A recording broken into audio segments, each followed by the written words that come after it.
The House of Representatives is striking a blow against California in a fight over electric vehicles. This morning, lawmakers voted to bar a federal waiver that allows California to impose tougher air pollution rules for passenger cars.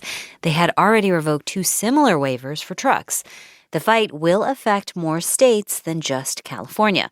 We've got NPR's Camila Domonoske here to explain what this is all about. Good morning, Camila. Good morning, Layla. So what's at the heart of this debate? It's all about California's ability to set rules for vehicle emissions that are tougher than federal standards. One California rule requires companies to sell more zero-emission trucks, like delivery vans and tractor-trailers. Another sets strict emission standards for remaining new diesel trucks. And the third one, the one the House just voted on today, requires more passenger vehicles, like cars, pickups, and SUVs, to be electric. By 2035, they'd all have to be zero-emission. California is the only state that can set its own rules like this, but other states can choose to follow California, and about a dozen have for those zero-emission passenger vehicle rules. So these rules have a big impact, and there's a national debate over them. I'll give you a little taste of it. Here's House Republican John James of Michigan, home to the Detroit automakers. It's a Green New Deal mandate that will crush our trucking industry and drive costs up on everything. Those are facts. And House Democrat Kevin Mullin of California. We have a moral duty to protect our residents from unnecessary toxic air pollution and environmental harm. And that environmental harm includes climate change.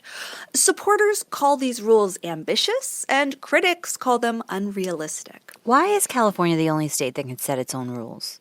Yeah, it's interesting. It was actually regulating air quality well before the federal government got in the game. I think of Los Angeles's infamously bad smog, right? Mm-hmm. And because of that history, California gets this special status. However, it does have to get a waiver from the Environmental Protection Agency every time it establishes its own rules, saying, yes, this rule is reasonable. And that's what this fight is about right now. The Biden EPA gave the state these waivers, and the House is trying to take them back. But can they take them back? I mean, this is between California and the EPA. Why is Congress stepping in? Yeah, so they're using something called the Congressional Review Act, which lets Congress reverse some agency rules within a narrow range of time. And it's an excellent question whether they can do it. It's a very hotly debated question. Both the Government Accountability Office and the Senate Parliamentarian, which are two sorts of referees within the federal government, they say that the CRA can be used to undo some things, but not these kinds of things, not these waivers specifically. And this was a huge part of the debate in the House yesterday, not just whether Congress should do this, but whether it even can. Okay, so what happens next? After this, the Senate needs to vote before any waiver would actually get revoked. And remember, the Senate parliamentarian says Congress can't do this.